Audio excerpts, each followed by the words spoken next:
नमस्कार, आप देख रहे हैं GNA 24। मैं हूं आपका दोस्त रवि गोस्वामी। ये सीधी खबर हम आपको दिखा रहे हैं थाना चौकसी ब्यूरो करनाल मंडल करनाल से, जो एक बहुत ही चर्चित मामला एएसआई सरिता, जिसको चौकसी ब्यूरो ने रंगे हाथों 4 लाख की रिश्वत लेते हुए गिरफ्तार किया है। आइए देखते हैं क्या है पूरा मामला। 2 दिन है, मेरे पास तो एक ही आएगा। ये रिकॉर्डिंग में है। ये रिकॉर्डिंग में है, जैसा कि शिकायतकर्ता हमारे को बता रहे हैं। तो वो एक जांच का विषय है, वो करेंगे आगे जांच। अभी क्या है, जो आज इनको पैसों की डिमांड के साथ बुलाया गया था कि आप 2 किस्तों में दीजिए। 4 लाख रुपए जो हैं वो आप पहले दीजिए, 4 लाख रुपए जो हैं वो आप काम होने के बाद दे दीजिएगा। तो आज जो ये पहली किस्त के लिए इनको बुलाया हुआ था, इन्होंने फिर हमारे को विजिलेंस को कंप्लेंट दी है और 4 लाख के साथ उनको रेड हैंडेड यही सेक्टर 32 थाने में बुलाया था। सेक्टर 32 में इनको वहीं से गिरफ्तार किया गया जी। तो पैसे थाने में ही लिए सर इन्होंने? पैसे थाने में। तो सर क्या रेप का मामला था, वो उसकी धाराएं कमजोर करने कोई अरेस्ट भी हुआ था उस मामले में? हाँ जी, अरेस्ट भी हुआ था कोई उस मामले में? अभी अरेस्ट नहीं हुआ था। एफआईआर कब दर्ज हुई थी? एफआईआर ये अभी इसी मंथ में दर्ज हुई है। और इन्होंने एक बात और भी रखी मैम के आगे कि जी लड़का जुंडला से है, लड़की जो है वो सौंकड़ा की है। हमारी पंचायत हुई हमारी सिटी के एरिया में, तो आपके यहाँ दर्ज कैसे होगा? भी हमारे को तो यही नहीं समझ आ रहा है कि भी क्या कॉन्स्पिरेसी की जा रही है। तो चलो, वो इनिशियल स्टेज पे ये बातें थी। उसके बाद जब ये ब्राइब करने, मांगने पे, डिमांड करने पे बातें आ गई, तो फिर उसके बाद उन्होंने जब आज उन्होंने पेमेंट के लिए बुला रखा था, जब रेड हैंडेड इन्होंने हमारे को अप्रोच किया तो रेड हैंडेड उनको गिरफ्तार किया। रेप का मामला था सर? रेप का मामला। सर एक और मामला है जिसमें बीजना के एक शिकायतकर्ता ने भी एक एफआईआर दर्ज करवाई है। जब हमने आकर यहाँ देखा तो एप्लीकेशन के बीच में लड़के के पिता और भाई के ऊपर रेप की कोशिश का मुकदमा डाल के 376 और अन्य भी कई धाराएं जो वो उन पर लगा दी जी। तो हमने यहाँ आकर रिक्वेस्ट की एसएचओ साहब से, मैडम से, कि ऐसा तो कुछ है ही नहीं। तो ये, लेकिन उन्होंने, मैडम ने उनसे बढ़िया वाले पैसे लेके और ये धक्के से मुकदमा यहाँ दूसरे दिन हमारी एफआईआर दर्ज करवा, यानी पैसे लेके एफआईआर भी दर्ज? बिल्कुल, तुम्हारा मुकदमा बनती है, एफआईआर हमारे खिलाफ। यहाँ की एफआईआर वैसे तो बनती नहीं, एफआईआर सिटी की बनती, कहाँ की बनती है? पैसे लेके ही उन्होंने किया। उनसे पैसे लेके जब इन्होंने ये मुकदमा कर दिया, उसके बाद हम जब ये दर्ज हुआ, हम एसपी साहब से मिले कि साहब ऐसा कुछ नहीं है, ये झूठा हमारे ऊपर मुकदमा दर्ज हुआ है, इसकी आप इंक्वायरी कीजिए। तो एसपी साहब ने ये कहा कि कोई बात नहीं, हम इंक्वायरी करेंगे। इंक्वायरी करके उसके बाद इनको अगर गलत है तो हम पर्चा दर्ज करेंगे। लेकिन जब हम रेप के प्रयास का, हाँ, रेप के प्रयास का, उसके बाद जब हम डीएसपी साहब के पास, हमें डीएसपी, कौन से डीएसपी? मुकेश कुमार हैं जो सिटी डीएसपी, उन्होंने हमें बुलाया आज से 4 दिन पहले। तो जब हम वहाँ गए तो वहाँ जाकर भी डीएसपी साहब ने भी हमारे से कोई सीधी बात नहीं की। जब हमने ये कहा कि सर, वो कहते लड़की ने लिखवा दिया, भाई हम इसको कुछ नहीं कर सकते। हमने कहा सर, लड़की अगर गलत लिखवाएगी तो ये थोड़ी है उनको फांसी पे टांगेंगे। आप सच्चाई देखो, जो सच्चाई होगी आप कर दो, तो हम उससे सेटिस्फाई है जी। लेकिन डीएसपी साहब ने भी हमारी बात उस तरीके से नहीं सुनी जी। उसके बाद हम आईओ के पास गए, इनसे पूछा तो इसने, हाँ, उन्होंने कहा कि आईओ से मिल लेना। आईओ कौन था? आईओ ये सरिता मैडम है जी।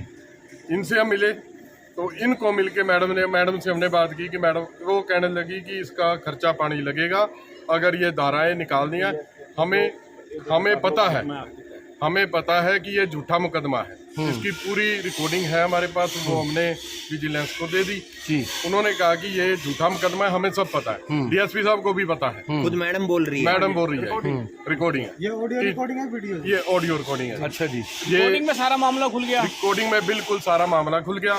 और उन्होंने कहा कि ये डीएसपी साहब को भी पता है कि ये मुकदमा झूठा है, लेकिन अब इसको अगर धारा आपने हटानी है तो 10 लाख रुपए लगेंगे, फिर मैं ये धारा तोड़ूंगा। 376 है, उसके साथ 511 है, 1-2 धाराएं हो रही। कितने लोगों के खिलाफ था ये मामला? ये 4 लोगों के खिलाफ, एक लड़का, लड़के की मम्मी और लड़के का डैडी और उसका भाई। सर ये बताइए, मामला धारा तोड़ूंगा। 376 है, उसके साथ 511 है, 1-2 धाराएं हो रही। कितने लोगों के खिलाफ था ये मामला? ये 4 लोगों के खिलाफ, एक लड़का, लड़के की मम्मी और लड़के का डैडी और उसका भाई। सर ये बताइए, मामला गंभीर इसलिए है क्योंकि डीएसपी साहब ने बोला कि धाराएं हट नहीं सकती, आईओ कह रहे हट जाएंगी, ये क्या मामला है? यही बात है। उन्होंने कहा कि आप आईओ से बात कर लें। सबकी मिली भगत है। हाँ, बिल्कुल मिली भगत है जी। तो विजिलेंस ने कहीं ना कहीं सुनवाई की आपकी? जी, हमने आज फिर हमने, क्योंकि हमने उनकी रिकॉर्डिंग पहले कर रखी थी, आज जब इन्होंने हमें ये कहा कि आप 8 लाख रुपए में हमारी, उस दिन इन सोसाइटी मैडम कहती भी 8 लाख से कम हम नहीं करेंगे। किस किस के पैसे बताए इसमें?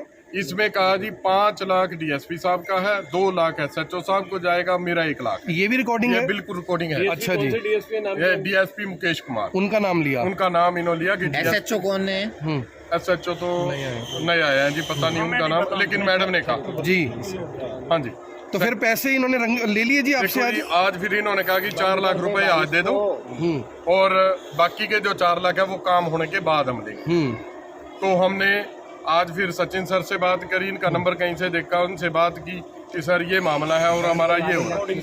तो जो रिकॉर्डिंग हमारे पास थी वो हमने सर को सुनाई जी। तो सर ने फिर हमें कहा कि हम आपके साथ हैं, हम सच्चाई के साथ हैं। तो सर ने हमारा पूरा साथ दिया, पूरी टीम ने हमारा साथ तो आप दिया। रिश्वत नहीं देना चाहते थे? बिल्कुल सर, किस चीज की दें? पहले तो हम झूठे मुकदमे में हमें फंसा दिया और वही झूठा, पुलिस को पता भी है कि झूठा है, और उसी को तोड़ने के लिए आयु हमसे 8 लाख किया। क्या नाम है सर आपका? नवजोत सिंह संधू, और मैं बीजेपी ग्रीवेंसेस कमेटी मेंबर भी हूँ। बीजेपी से आप? नवजोत जी, और आज इसमें कंप्लेंटेड कौन है? देखिए, हमारे मुख्यमंत्री हमारे ईमानदार, हमारे गृह मंत्री ईमानदार और हमारे एसपी साहब इतने ईमानदार हैं, इसके बावजूद भी एक बीजेपी के नुमाइंदा होते हुए भी अगर मेरे से ये, तो आम जनता के साथ थानों में लाखों रुपए की रिश्वत चल रही है, इसका मतलब करनाल में करप्शन? 8 लाख रुपए तो एक हमारे इसमें ही सामने आ रही है बात ये। तो मैं ये गुजारिश करूंगा, बाकियों के खिलाफ भी कोई फिलहाल आपको बता दें कि एक बड़ा मामला यहाँ शिकायत तो मैंने खुद की है। नवजोत सिंह संधू। नहीं, जो रेप से रिलेटेड मामला दर्ज कराया था उसमें शिकायतकर्ता कौन था? जो थाने में मुकदमा दर्ज कराया था रेप से रिलेटेड वाला, आप देख सकते हैं पूरा का पूरा, आप देख सकते हैं पूरी की पूरी तस्वीरें हम आपको दिखा रहे हैं विजिलेंस कार्यालय के बाहर। सर क्या पूरा मामला था जिस मामले में जो सरिता एएसआई है इनको गिरफ्तार किया गया? देखिए, सेक्टर 32-33 जो थाना है उसमें एक एफआईआर दर्ज है जिसमें दहेज के एलिगेशंस हैं और साथ में रेप के एलिगेशंस हैं। जो कंप्लेनेंट है उनके परिवार वालों के ऊपर है। तो उन्होंने इनको अप्रोच किया था कि जो हमारे ऊपर एलिगेशन और हमारे परिवार वालों के नाम जो लिए गए हैं उनमें एलिगेशंस झूठे हैं, तो इसमें आप सही तरीके से जांच कर लीजिए और रेप के एलिगेशंस जो झूठे हैं उनको आप वेरीफाई करके रिमूव करवाइए। तो ये बार बार उनको यही रिक्वेस्ट कर रहे थे, तो मैम उसको बार बार बना के कि इसमें तो खर्चा पानी लगेगा। तो फिर इन्होंने कहा जी वैसे तो झूठे ही हैं एलिगेशन, चलो बताओ फिर क्या खर्चा पानी लगेगा। तो मैम ने फिर उसमें बताया कि इसमें देखो 10 लाख रुपए लगेंगे। जो एक्चुअल डिमांड है उन्होंने अपनी की कि 10 लाख रुपए हमारे को आप ब्राइब के तौर पे देंगे तो हम आगे आपकी हेल्प करेंगे जी। तो इन्होंने जैसे कंप्लेनेंट साइड से रिक्वेस्ट की गई, इन्होंने बताया फिर कि चलो कम कर लीजिए। फिर मैम ने नेगोशिएशन पे आते हुए उसको 8 लाख रुपए में सेटल डाउन किया, जो रिकॉर्डिंग में भी है ये इनके पास। और 8 लाख रुपए में भी इन्होंने पूछा कि 8 लाख रुपए मैडम आपको देंगे तो फिर हमारे को कैसे न्याय मिलेगा ये बताइए आप।